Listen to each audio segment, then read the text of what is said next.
Good morning, everyone. Today, I want to talk about a universal experience, dealing with those who hurt us, and more importantly, the most empowering way to respond. Life is filled with challenges, and sometimes people we encounter can leave us feeling broken, betrayed, or even defeated. It's tempting to want revenge, to get even, to prove a point. But here's the thing, true revenge isn't about retaliation, it's about transformation. Transforming pain into power is a profound process that begins with a shift in perspective. When someone hurts us, it's natural to feel anger, sadness, or a desire for retribution. These emotions are valid, but they can also trap us in a cycle of negativity if we let them. The key to breaking free from this cycle is to redirect that energy inward, not towards self-blame, but towards self-improvement. Instead of dwelling on what was done to you, focus on what you can do for yourself. This is not about ignoring the hurt or pretending it didn't happen. It's about choosing to rise above it and using the pain as fuel to create something better. Pain, while difficult, is a powerful motivator. Think about the times in your life when you've faced challenges or setbacks. Often those moments were the catalyst for growth. They pushed you to learn, adapt, and find strength you didn't know you had. The same principle applies when someone causes you harm. Whether it's a betrayal, an insult, or an act of injustice, the pain they cause can either hold you back or propel you forward. It all depends on how you respond. One way to channel pain into power is by setting meaningful goals. When someone's actions make you feel small or inadequate, the most empowering response is to prove, not to them, but to yourself, that you are capable of so much more. For example, if someone undermines your abilities, invest time in honing your skills or pursuing a passion that brings you joy and fulfillment. Each step you take toward your goals is a step away from the hurt, a step toward reclaiming your narrative. Another aspect of transforming pain is embracing self-reflection. Pain can reveal a lot about who we are and what we value. It can help us identify patterns, boundaries, and areas for growth. Perhaps the person who hurt you exposed a part of your life that needed attention, your self-esteem, your relationships, or even your ability to trust. While it's never excusable for someone to hurt you, their actions can serve as a wake-up call to prioritize your well-being and personal development. Healing and growth also come from seeking out supportive environments. Surround yourself with people who uplift you and remind you of your worth. These connections can help counteract the negativity you've experienced and reinforce the belief that you deserve kindness and respect. Being around positive influences can inspire you to keep moving forward, even on days when the pain feels overwhelming. It's important to remember that transforming pain into power is not an overnight process. It's a journey that requires patience, resilience, and self-compassion. Some days you may feel strong and motivated. Other days the hurt may resurface. Both are part of the process. What matters is that you keep moving forward, even if it's one small step at a time. By choosing to channel your pain into growth, you take control of your story. You shift the focus from what was done to you to what you can do for yourself. And as you grow, you'll find that the power others once held over you diminishes. Your pain becomes your fuel, your lessons become your strength, and your life becomes a testament to your resilience. Laurel, he said, expand to keynote. Do not add, subheading must be of 500 words. ChatGPT said, ChatGPT. Responding to hurt with kindness may seem counterintuitive, especially when the natural response to being wronged is often anger, resentment, or retaliation. However, choosing kindness is one of the most powerful ways to rise above the pain caused by others. Kindness in this context is not about excusing harmful behavior or allowing someone to continue hurting you. Instead, it's about maintaining your integrity, protecting your emotional well-being, and refusing to let someone else's negativity dictate your actions or mindset.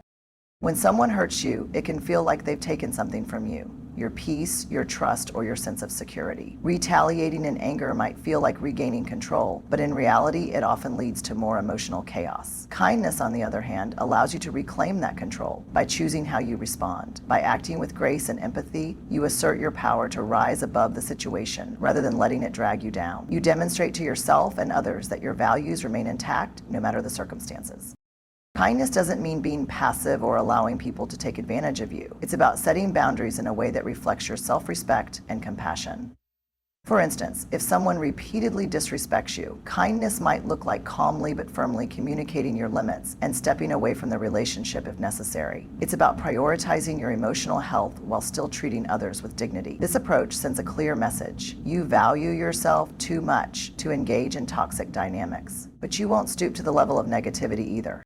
One of the most significant aspects of kindness is that it's a reflection of your inner strength.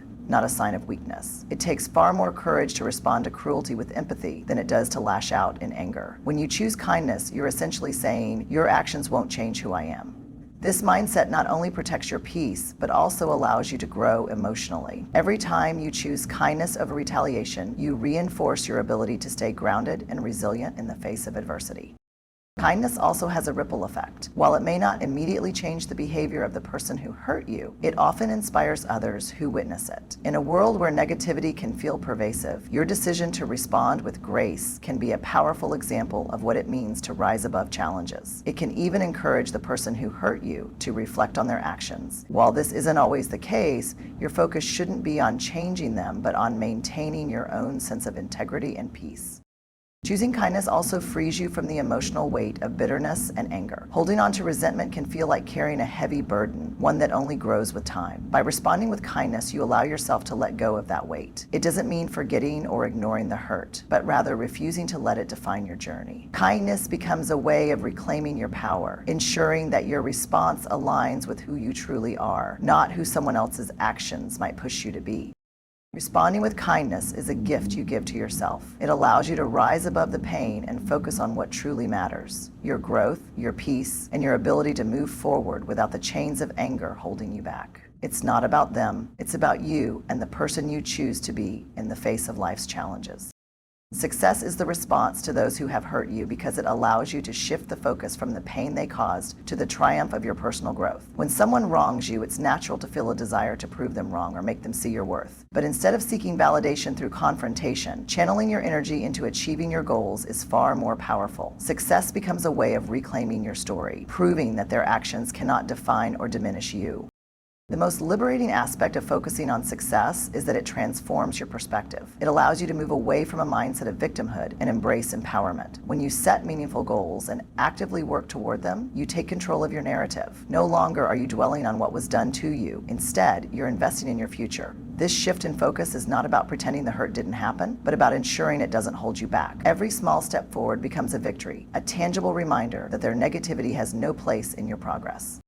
Success is also deeply personal. It doesn't have to look like society's version of achievement, such as wealth or fame. Instead, it can be anything that brings you fulfillment and pride. Perhaps success means excelling in your career, building a healthy relationship, or pursuing a passion that fills your soul. Whatever it looks like for you, the act of working toward it reinforces your sense of purpose and self-worth. By prioritizing your growth and happiness, you send a clear message. You are not defined by the opinions or actions of others. An important element of success as a response to hurt is resilience. When you achieve something significant despite the obstacles or negativity thrown your way, you prove to yourself and perhaps even to those who doubted you that you're stronger than the challenges you've faced. This resilience is not about seeking approval or revenge. It's about becoming the best version of yourself. The satisfaction that comes from overcoming adversity and thriving despite it is unmatched. It's a quiet, powerful victory that speaks louder than any confrontation ever could.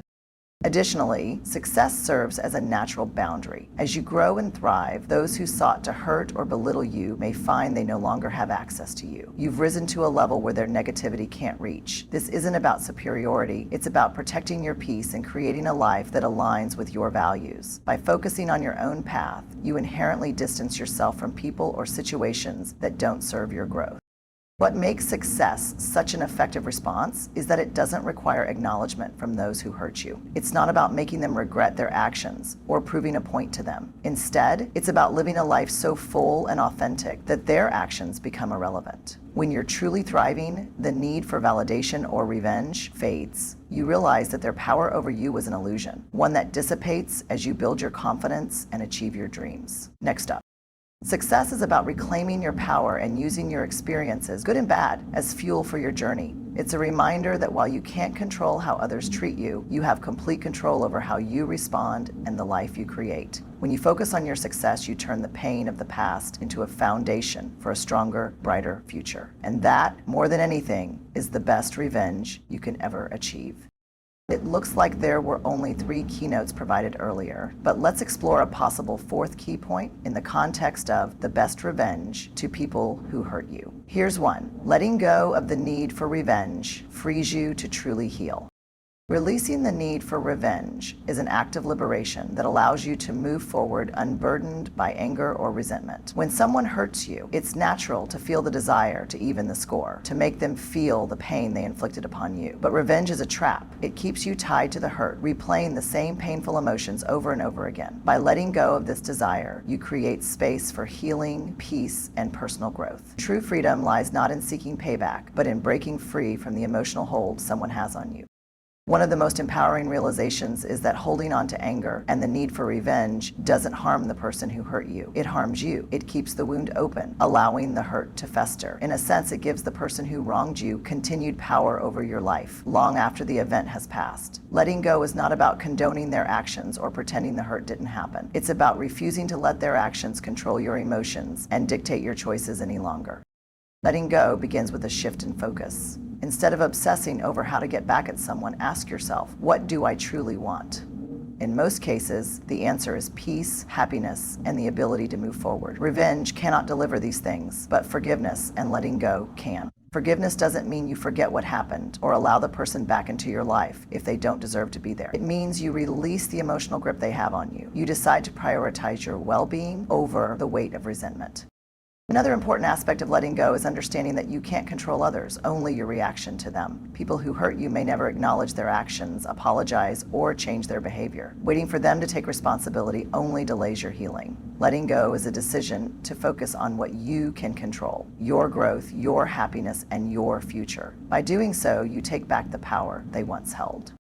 This process also involves practicing self-compassion. Often when someone hurts us, it can trigger feelings of inadequacy or self-blame. We might wonder if we did something to deserve the pain or if we're not good enough. Letting go requires silencing these inner critics and reminding yourself that their actions are a reflection of them, not you. By showing yourself the kindness and understanding you deserve, you reinforce your worth and begin to heal from the inside out.